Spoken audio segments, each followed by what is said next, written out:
JJ Barnes, and this is Jonathan McKinney. Hi.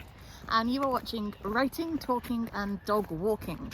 And today we're going to be talking to you about something we've done before, but we're doing a repeat on it for a different example. Yeah. Because the more you see it, the more you'll understand it. So we are doing another video on narrative triplets. Yes. And today we're going to be using an example from a film you may or may not have seen, so it does contain spoilers. It really does contain spoilers. Yeah. It does. We are doing Spider-Man Into The Spiderverse. Right. So the narrative triplet in this is the shoulder touch. Right. It has to do with a flirting technique that Miles Morales' uncle Aaron teaches him. Right. Yeah. And initially it's used as a bonding between him and his uncle, who he loves. Right. Teaching him how to flirt with the girl that he's interested in. Yes. And that's how that's the initial use for it. Right. Touch the girl's shoulder. And then say, do you feel flirted with? I so do. I'm gonna have to. It works. You're such a knob. So yeah, Miles is shown the shoulder touch by his uncle. Right. So that's at the beginning of the film. Yeah, the second instance of this is when he uses it, but he uses it at a really bad time when he is developing these Spidey senses and Spider-Man powers. He didn't know he was going to develop because he didn't realise he'd been bitten by a, you know how it goes. Spider. So yeah, so he's sweating and he's sticking his stuff, and he tries the girl he likes. Yeah, he tries the move. Bless him. And yeah, he gets stuck to her shoulder and her hair, and she ends up with a very funky shaved side of the head. That's right. Yes. Which looks cool, so she's fine. Yeah, but she didn't want to have that haircut, so bad day for her too. Yes.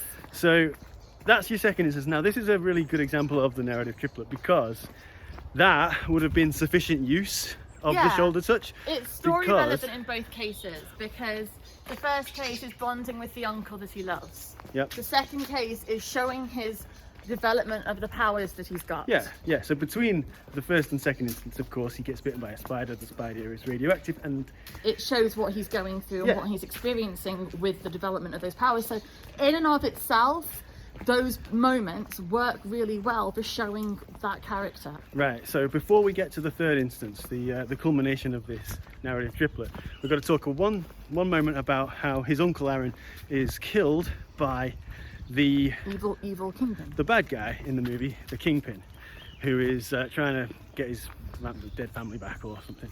So that's nothing. That's nothing. That's another video entirely on the motivation of your villain. Yeah, but that's a good idea. That is a good idea, right? It's a really good movie, for story construction especially. So yeah, so his uncle dies, and the uncle who he bonded with over this shoulder touch. Yeah, and technique. who, despite being a villain himself, as we find out, is actually sympathetic from Miles's point of view, and he is sad about his departed uncle. So then you've got one more thing to mention before we do the third instance in the narrative triplet, and that is the fact that Miles is unable to control these powers that he is developing, and this motivates him to try harder, and it motivates the rest of the Spider-Verse characters to essentially tell him that he's not ready to be a Spider-Man. So yeah, you've got shoulder touch instance 1, shoulder touch instance 2. Oh no, I've touched her shoulder, but now I'm sticking to her because I'm Spider-Man now. Then dead uncle, which is classic Spider-Man. Then you've got I can't do it on command.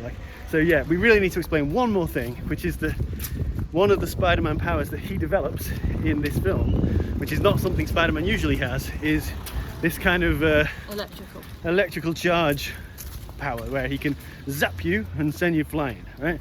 So you can see where this is going if you're a good writer, right? Yeah, I'd say when you start noticing a second beat of something, you're like, okay, so that's the second of a third. Yeah, and also because it's a shoulder touch and he's got this zapping power. Yeah. Right. So, do you want to tell the audience about the third? The third instance is he uses the shoulder touch to electrocute. I mean, you can probably guess where this is going. To vanquish. He uses it as the ultimate weapon to get rid of Kingpin. Yeah. Or as the surprise element at the end that enables him to overpower the very large bad guy who's been winning the fight up until that point.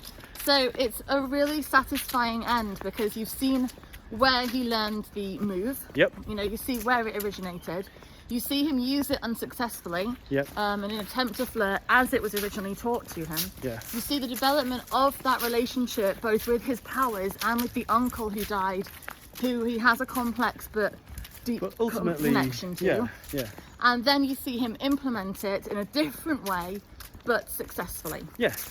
So And, it's a very satisfying ending, and it makes his win more of a complete moment than yeah, it could exactly. be if they just essentially animated him winning a fight. Yeah, if he just won the fight, it would have been essentially the same story. It would have been fine, and but it wouldn't have been great. Exactly. And what makes a story just that much better is when you tie all of the aspects together in a neat little bow, so it feels created, it feels constructed, and it satisfyingly ends. And this is the quality.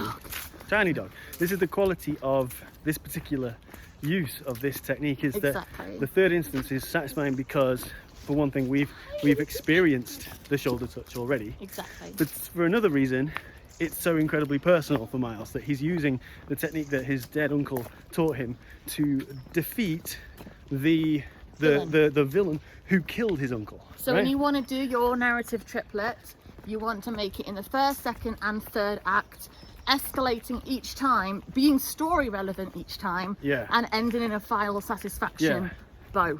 Watch Spider-Verse multiple times, because and notice how they use it. Loads of the techniques in that film are ones that we are fond of and that we believe will make you a better writer. Exactly. So thank you very much for watching our video on narrative triplets. You can find us on Twitter. I'm Judy Ann Rose, he's John_Muck. Or drop a comment below if you want us to do a video on a film, book, TV show, writing technique that you are particularly interested in. That's it. And we will try and do every single one of them. Yes, we will. And yeah, come and talk to us. We're over there on Twitter talking about writing all the time. Yes, we are.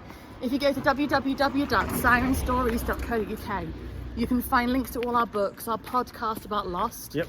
We talk a lot about the writing in Lost and how it's done, so it's worth a listen if you've seen it. Yeah, we had a narrative triplet in the last one on the last we podcast we made, which was good. Yeah, so go and listen to that podcast, as I say, for more writing stuff. And yeah, we will try and get back to you every single day, as we have been so far, with more free writing advice. Yes, we will. So thank you very much for watching. If you can like this video and subscribe to our channel, you'll help us grow, which will mean we'll be able to keep making these videos and keep giving you the advice you want to become a better writer. Yeah. So thanks very much, and we'll speak to you again soon. Grand. See you later. Bye.